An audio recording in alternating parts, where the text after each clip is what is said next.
So I never used to believe in paranormal activities until this happened with me. So ये बात है 1 साल पहले की, जब मेरी दादी का डेथ हो गया था।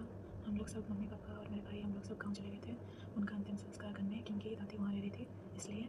तो हम लोग वहाँ पे 3 दिन तक रुके। फिर मेरे भाई का एग्ज़ाम था इसलिए हम लोगों को आना पड़ा कटक। तो हम लोग 10 दिन तक यहाँ रुके। 10 डे को हम लोग जब गाँव गए तो वहाँ गंगा जल से शुद्धि हो गई। हम लोग फिर रिटर्न आ गए कटक।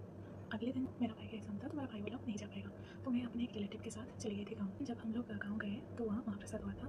तो मेरी मम्मी बोली थोड़ा अपने भाई के लिए भी ले जाना, तो मैं थोड़ा प्रसाद अपने भाई के लिए लेके आ गई यहाँ पे। तो कटक जब मैं आई तो मेरी मम्मी मुझे कॉल करके बोली कि तू थोड़ा प्रसाद बाहर दे देना, क्योंकि जब महाप्रसाद अपने साथ लेकर जाते हो ना तब सारे प्रेतात्मा आत्मा ये लोग का नज़र होता है महाप्रसाद में। तो मैं एक पत्ते में महाप्रसाद बाहर दे दी। मैं सारा गेट वगैरह लॉक करके मैं अपने रूम में आके सो गई। तो सुबह उठ के जब हमने देखा तो वो पत्ता लिटरली साफ था, लाइक उसमें एक भी खाने का दाना नहीं था। देखो अगर कोई खाता भी तो मतलब चारों तरफ कुछ कुछ तो गिरते, बट उसमें कुछ भी गिरा नहीं था और पूरा पत्ता साफ था।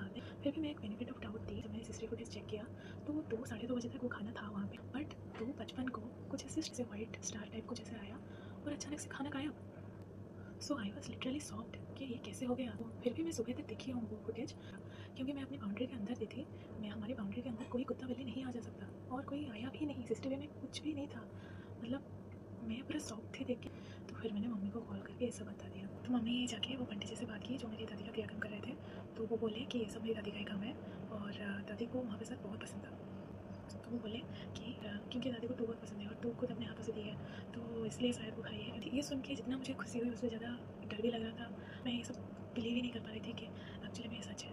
सो या दिस इज़ माई स्टोरी।